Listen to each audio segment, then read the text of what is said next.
Welcome welcome to all.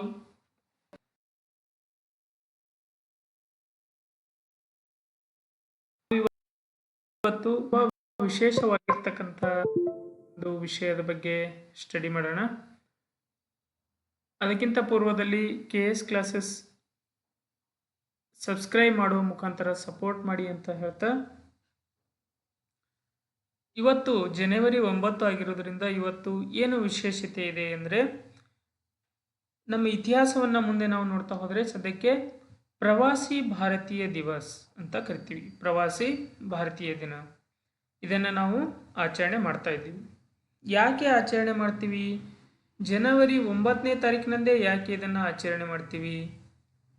ಪ್ರವಾಸಿ ಭಾರತೀಯ ದಿವಸ್ 2026ನೇ ದಿನಾಚರಣೆಯನ್ನು ಎಲ್ಲಿ ಆಚರಣೆ ಮಾಡಲಾಯಿತು ಮತ್ತು ಅದರ ಧ್ಯೇಯ ವಾಕ್ಯ ಏನು, ಅದರ ಮಹತ್ವ ಏನು, ಯಾವ ಪ್ರಶಸ್ತಿಗಳನ್ನು ಕೊಡಮಾಡಲಾಗುತ್ತೆ ಮತ್ತು ಇದರ ಯಾವ ಸವಿನೆನಪಿಗಾಗಿ ಈ ಪ್ರವಾಸಿ ಭಾರತೀಯ ದಿವಸನ್ನು ಆಚರಣೆ ಮಾಡ್ತೀವಿ ಅಂತಕ್ಕಂಥದ್ದನ್ನು ನಾವು ಈ ವಿಡಿಯೋದಲ್ಲಿ ಚರ್ಚೆಯನ್ನು ಮಾಡೋಣ. ಮುಂದೆ ನೋಡ್ತಾ ಹೋದರೆ ನಾವು ಇದು ಯಾವಾಗ ನಡೀತು ಅಂದರೆ 2025 ಜನವರಿ 8, 9 ಮತ್ತು 10ನೇ ತಾರೀಕಿನಂದು 3 ದಿನಗಳ ಕಾಲ ಈ ಪ್ರವಾಸಿ ಭಾರತೀಯ ದಿವಸ ಆಚರಣೆ ಆಯಿತು. ಅದು ಎಲ್ಲಿ ಆಚರಣೆ ಆಯಿತು, ಹೇಗೆ ಆಚರಣೆ ಆಯಿತು ಅನ್ನೋದನ್ನು ನಾವು ಈಗ ನೋಡೋಣ. ಯಾಕೆ ಈ ಪ್ರವಾಸಿ ಭಾರತೀಯ ದಿವಸ ಈ ಸದ್ಯ ಸುದ್ದಿಯಲ್ಲಿದೆ ಅನ್ನೋದನ್ನು ನೋಡೋದಾದರೆ, ಇವತ್ತು ಜನವರಿ 9, 2026 ಅಂದರೆ 2 ವರ್ಷಕ್ಕೊಮ್ಮೆ ಮಾತ್ರ ಈ ಆಚರಣೆಯನ್ನು ನಾವು ಮಾಡ್ತೀವಿ. ಪ್ರವಾಸಿ ಭಾರತೀಯ ದಿವಸ ನೋಡಿ, PBD ಅಂದರೆ ಪ್ರವಾಸಿ ಭಾರತಿ ದಿವಸ್. ಎಷ್ಟನೇದು 2025ರಲ್ಲಿ ಮಾಡಿರೋದು ಅಂದರೆ ಇದು 18ನೇ ಪ್ರವಾಸಿ ಭಾರತೀಯ ದಿವಸ ಆಗಿರುತ್ತೆ. 18th Pravasi Bharatiya Divas convention 2025 8th to 10th January at Bhubaneswar. ಇದನ್ನು ನೆನಪಿಟ್ಕೊಳ್ಬೇಕು. ಎಲ್ಲಿ ನಡೀತು ಅಂದರೆ ಒಡಿಶಾದ ಭುವನೇಶ್ವರದಲ್ಲಿ ಈ ಪ್ರವಾಸಿ ಭಾರತೀಯ ದಿವಸ್ 18ನೇ ಪ್ರವಾಸಿ ಭಾರತೀಯ ದಿವಸ್ ನಡೆಯಿತು. ಯಾಕೆ ಇದನ್ನು ಆಚರಣೆ ಮಾಡ್ತೀವಿ? ಇದು ನ್ಯೂಸಲ್ಲಿ ಯಾಕಿದೆ ಅಂದರೆ, ಇವತ್ತು 9ನೇ ತಾರೀಕಾಗಿರೋದ್ರಿಂದ ಇದು ನ್ಯೂಸಲ್ಲಿದೆ. ಈ ವರ್ಷ ಯಾಕೆ ಆಚರಣೆ ಮಾಡಲಿಲ್ಲ ಅಂದರೆ 2025ರಲ್ಲಿ ಇದನ್ನು ಆಚರಣೆ ಮಾಡುತ್ತೆ. ಇನ್ನು ನೆಕ್ಸ್ಟ್ ಯಾವಾಗ ಆಚರಣೆ ಮಾಡಲಾಗುತ್ತೆ ಅಂದರೆ 2027 ಜನವರಿ 9ನೇ ತಾರೀಕಿನಂದು ಇದನ್ನು ಆಚರಣೆ ಮಾಡಲಾಗುತ್ತೆ. ಪ್ರತಿ 2 ವರ್ಷಕ್ಕೊಮ್ಮೆ ಆಚರಣೆ ಮಾಡ್ತೀವಿ. 2025ರ ಧ್ಯೇಯ ವಾಕ್ಯ ಏನು? ಡಯಾಸ್ಪೊರಾಸ್ ಕಾಂಟ್ರಿಬ್ಯೂಷನ್ ಟು ವಿಕಸಿತ್ ಭಾರತ್ ಅಂದರೆ ವಿಕಸಿತ ಭಾರತಕ್ಕೆ ಅನಿವಾಸಿ ಭಾರತೀಯರ ಕೊಡುಗೆ ಅಂತಕ್ಕಂಥ ಒಂದು ಧ್ಯೇಯ ವಾಕ್ಯದೊಂದಿಗೆ ಇದನ್ನು 2025ರಲ್ಲಿ ಆಚರಣೆ ಮಾಡಲಾಯಿತು. Very very important. ಇದನ್ನು ನೀವು ನೆನಪಿಟ್ಕೊಳ್ಬೇಕು. ನೆಕ್ಸ್ಟ್ ಪಾಯಿಂಟ್, ಭಾರತದ ಅಭಿವೃದ್ಧಿಗೆ ಅನಿವಾಸಿ ಭಾರತೀಯರು ನೀಡಿದ ಕೊಡುಗೆಯನ್ನು ಸ್ಮರಿಸುವ ಉದ್ದೇಶದಿಂದ ಇದನ್ನು ಈ ಕಾರ್ಯಕ್ರಮವನ್ನು ನಾವು ಆಚರಣೆ ಮಾಡ್ತಾ ಬರಲಾಗಿದೆ. ಹಾಗಾದರೆ 18ನೇ ಪ್ರವಾಸಿ ಭಾರತೀಯ ದಿವಸ ಸಮಾವೇಶವನ್ನು ಎಲ್ಲಿ ನಡೆಸಿದೆ ಅಂತ ಹೇಳಿದ್ದೀನಿ. ಒಡಿಶಾ ರಾಜ್ಯದಲ್ಲಿ 2025ರ ಜನವರಿ 8, 9 ಮತ್ತು 10ನೇ ತಾರೀಕಿನಂದು ಇದನ್ನು ಆಯೋಜನೆ ಮಾಡಲಾಗಿತ್ತು. 2025ರ ಧ್ಯೇಯ ವಾಕ್ಯ ಏನು ಅನ್ನೋದನ್ನು ನಾವು ನೋಡೋದಾದರೆ, ವಿಕಸಿತ ಭಾರತಕ್ಕೆ ಅನಿವಾಸಿ ಭಾರತೀಯರ ಕೊಡುಗೆ, diaspora contribution to a Viksit Bharat ಅಂತಕ್ಕಂಥದ್ದು ಇದರ ಧ್ಯೇಯ ವಾಕ್ಯ ಅಥವಾ ಥೀಮ್. ಇದನ್ನು ನೀವು ನೋಟ್ ಡೌನ್ ಮಾಡ್ಕೊಳ್ಬೇಕು. ಹಾಗಾದರೆ ಈ ಪ್ರವಾಸಿ ಭಾರತೀಯ ದಿವಸ್ ಇದರ ಬ್ಯಾಕ್ಗ್ರೌಂಡ್ ಏನು, ಇದರ ಐತಿಹಾಸಿಕ ಹಿನ್ನೆಲೆ ಏನು ಅನ್ನೋದನ್ನು ನಾವು ನೋಡೋದಾದರೆ, ಜನವರಿ 9, 1915ರಂದು ಮಹಾತ್ಮ ಗಾಂಧೀಜಿಯವರು ದಕ್ಷಿಣ ಆಫ್ರಿಕಾದಿಂದ ಭಾರತಕ್ಕೆ ಅಂದರೆ ಮುಂಬೈನಲ್ಲಿ ಬಂದು ಆಗಮನ ಮಾಡ್ತಾರೆ. ಈ ದಿವಸದ ಸವಿ ನೆನಪಿಗಾಗಿ ನಾವು ಏನು ಮಾಡ್ತೀವಿ? ಪ್ರವಾಸಿ ಭಾರತೀಯ ದಿವಸನ್ನು ಆಚರಣೆ ಮಾಡ್ತೀವಿ. ಯಾವ ದಿನದಂದು? ಜನವರಿ 9ರಂದು ಅವರು 1915ರಲ್ಲಿ ದಕ್ಷಿಣ ಆಫ್ರಿಕಾದಿಂದ ಭಾರತಕ್ಕೆ ಬರ್ತಾರೆ. ಈ ದಿನದ ಸವಿ ನೆನಪಿಗಾಗಿ ನಾವು ಏನಂತ ಕರಿತೀವಿ? ಪ್ರವಾಸಿ ಭಾರತೀಯ ದಿವಸನ್ನು ಆಚರಣೆ ಮಾಡ್ತೀವಿ. ಇದರ ಮಹತ್ವ ಏನು ಅನ್ನೋದನ್ನು ನೋಡೋದಾದರೆ, ಗಾಂಧೀಜಿಯವರು ಅನಿವಾಸಿ ಭಾರತೀಯರಿಗಾಗಿ ವಿದೇಶದಲ್ಲಿ ಮಾಡಿದ ಹೋರಾಟ, ಭಾರತದ ಸ್ವಾತಂತ್ರ್ಯ ಚಳವಳಿಗೆ ನೀಡಿದ ನಾಯಕತ್ವವು ಅನಿವಾಸಿ ಶಕ್ತಿಗಳ ಸಂಕೇತವಾಗಿದೆ. ಆದ್ದರಿಂದ ಈ ದಿನವನ್ನು ನಾವು ಆಯ್ಕೆ ಮಾಡಿದ್ದೇವೆ. ಸಾಂಸ್ಥಿಕ ಇತಿಹಾಸವನ್ನು ನೋಡುವುದಾದರೆ, ಮೊದಲು LM ಸಿಂಘ್ವಿ ಸಮಿತಿ 2000 ಅಟಲ್ ಬಿಹಾರಿ ವಾಜಪೇಯಿ ಸರ್ಕಾರವು ಅನಿವಾಸಿ ಭಾರತೀಯರ ಬಗ್ಗೆ ಅಧ್ಯಯನ ಮಾಡಲು ಡಾಕ್ಟರ್ ಎಲ್ ಎಂ ಸಿಂಘ್ವಿ ಅವರ ನೇತೃತ್ವದಲ್ಲಿ ಒಂದು ಉನ್ನತವಾದ ಮಟ್ಟದ ಸಮಿತಿಯನ್ನು ಮೊದಲ ಬಾರಿಗೆ ಅಟಲ್ ಬಿಹಾರಿ ವಾಜಪೇಯಿ ಅವರು ರಚನೆ ಮಾಡ್ತಾರೆ. ಆ ಸಮಿತಿಯ ಶಿಫಾರಸು ಏನಾಗಿತ್ತಂದರೆ ಭಾರತದ ಅಭಿವೃದ್ಧಿಯಲ್ಲಿ ಡಯಾಸ್ಪೋರಾದ ಅಂದರೆ ಅನಿವಾಸಿ ಭಾರತೀಯರ ಪಾತ್ರವನ್ನು ಗುರುತಿಸಲು ಆಕರ್ಷಕವಾಗಿ ಪ್ರವಾಸಿ ಭಾರತೀಯ ದಿವಸ ಆಚರಿಸಲು ಅದು ಶಿಫಾರಸನ್ನು ಮಾಡಿತು.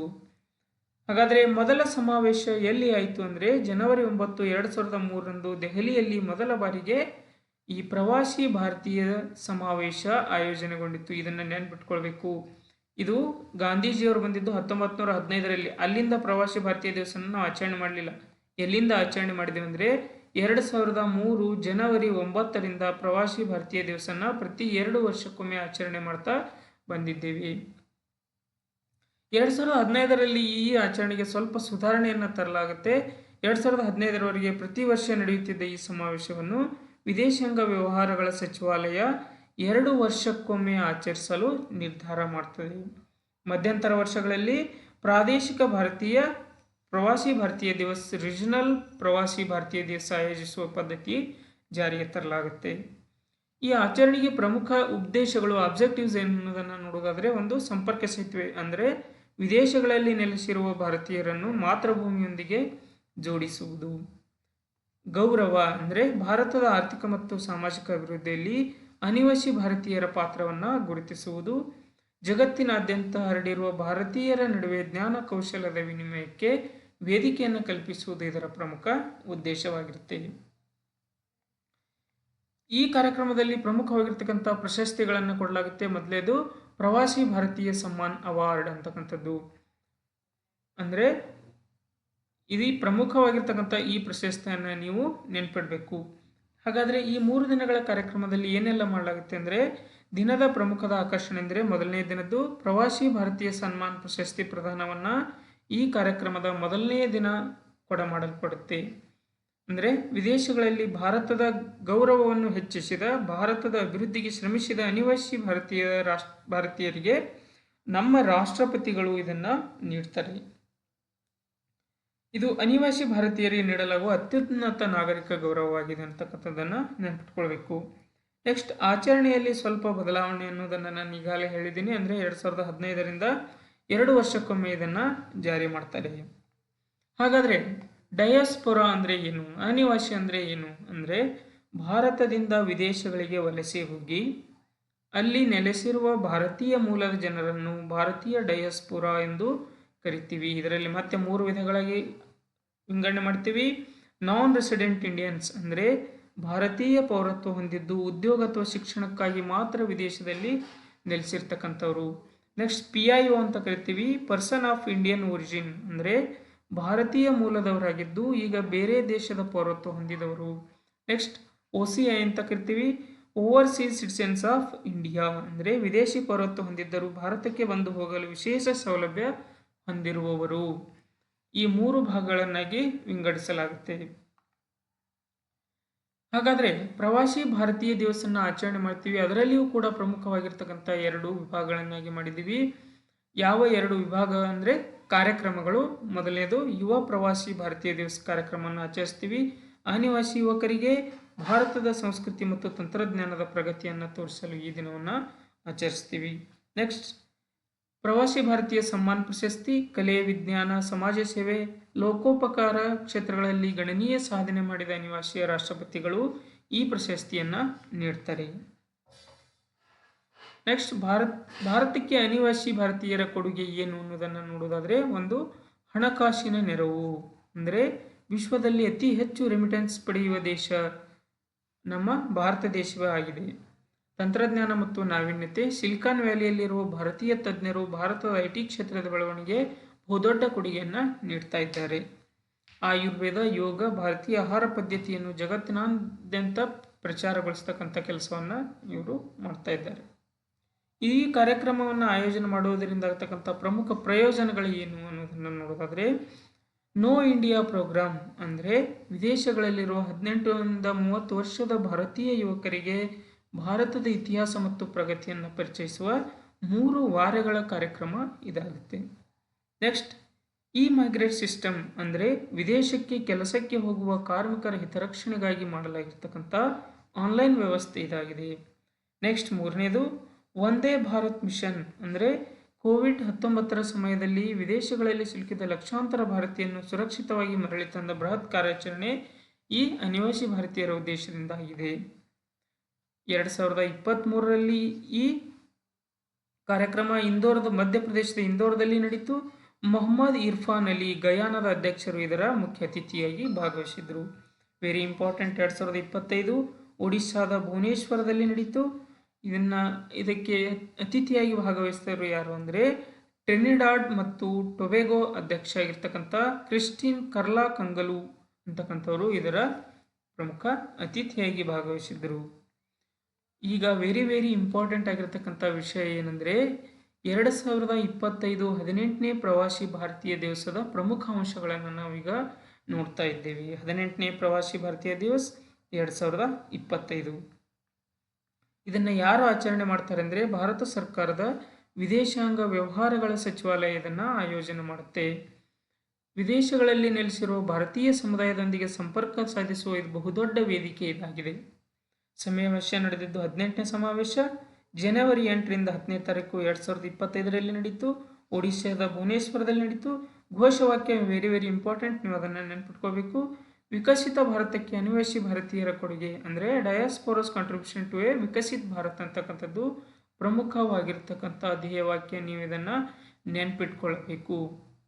ನೆಕ್ಸ್ಟ್ ಜನವರಿ 9 ಇದರ ಮಹತ್ವ ಏನು ಅಂತ ನಾವು ನೋಡೋದಾದರೆ ದಕ್ಷಿಣ ಆಫ್ರಿಕಾದಿಂದ ಭಾರತಕ್ಕೆ ಗಾಂಧೀಜಿಯವರು ಮರಳಿರ್ತಕ್ಕಂಥ ಸವಿ ನೆನಪಿಗಾಗಿ ನಾವು ಇದನ್ನು ಆಚರಣೆ ಮಾಡ್ತೀವಿ. ಎಲ್ಲಿಂದ ಆಚರಣೆ ಮಾಡ್ತಾ ಇದ್ದೀವಿ ಅಂದರೆ 2003ನೇ ಇಸ್ವಿಯಿಂದ ಇದನ್ನು ಆಚರಣೆ ಮಾಡ್ತಾ ಇದ್ದೀವಿ.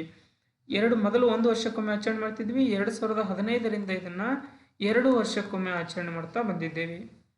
ನೆಕ್ಸ್ಟ್ 2025ರ ಸಮಾವೇಶದ ಪ್ರಮುಖ ಹಂತಗಳನ್ನು ನಾವು ನೋಡೋದಾದರೆ ಮೊದಲನೇ ದಿನ ಏನಾಯಿತು, ಜನವರಿ 8 2025 ಜನವರಿ 8ರಂದು ಯುವ ಪ್ರವಾಸಿ ಭಾರತೀಯ ದಿವಸ ಅನ್ನುವ ಕಾರ್ಯಕ್ರಮವನ್ನು ಆಯೋಜನೆ ಮಾಡಲಾಯಿತು. ಯುವಜನ ವ್ಯವಹಾರ ಮತ್ತು ಕ್ರೀಡಾ ಸಚಿವಾಲಯದ ಸಹಯೋಗದೊಂದಿಗೆ ಇದನ್ನು ಆಯೋಜನೆ ಮಾಡಲಾಗಿತ್ತು. ಭಾರತದ ಸಂಸ್ಕೃತಿ ಮತ್ತು ತಂತ್ರಜ್ಞಾನದೊಂದಿಗೆ ಬೆಸೆಯುವುದು ಇದರ ಮುಖ್ಯ ಉದ್ದೇಶ ಆಗಿತ್ತು. 2ನೇ ದಿನ ಜನವರಿ 9 ಪ್ರಧಾನಮಂತ್ರಿಯಿಂದ ಸಮಾವೇಶದ ಅಧಿಕೃತ ಉದ್ಘಾಟನಾ ಕಾರ್ಯಕ್ರಮ ಇತ್ತು. ನೆಕ್ಸ್ಟ್ 3ನೇ ದಿನ ಜನವರಿ 10 ಸಮಾರೋಪ ಸಮಾರಂಭ ಅಥವಾ ಪ್ರವಾಸಿ ಭಾರತೀಯ ಸಮ್ಮಾನ್ ಪ್ರಶಸ್ತಿ ಪ್ರದಾನವನ್ನು ಈ ಸಮಯದಲ್ಲಿ ಮಾಡಲಾಯಿತು. ಇದು ಪ್ರವಾಸಿ ಭಾರತೀಯ ದಿವಸ ಈ ಕುರಿತಾಗಿರ್ತಕ್ಕಂಥ ಒಂದು ವಿಡಿಯೋ ಆಗಿರ್ತದೆ. ಈ ವಿಡಿಯೋ ಇಷ್ಟ ಆಗಿದ್ದರೆ ಲೈಕ್ ಮಾಡಿ, ನಿಮ್ಮ ಗೆಳೆಯರೊಂದಿಗೆ ಇದನ್ನು ಶೇರ್ ಮಾಡಿ ಮತ್ತು KS ಕ್ಲಾಸಸ್ ಅಂತಕ್ಕಂಥ ಯೂಟ್ಯೂಬ್ ಚಾನಲ್ನ ಸಬ್ಸ್ಕ್ರೈಬ್ ಮಾಡುವುದರ ಮುಖಾಂತರ ಸಪೋರ್ಟ್ ಮಾಡಿ ಅಂತ ಹೇಳ್ತಾ ಮುಂದಿನ ಮತ್ತೊಂದು ವಿಶೇಷವಾಗಿರ್ತಕ್ಕಂಥ ವಿಷಯದೊಂದಿಗೆ ಮತ್ತೆ ಭೇಟಿಯಾಗೋಣ. ನಮಸ್ಕಾರ. Thank you.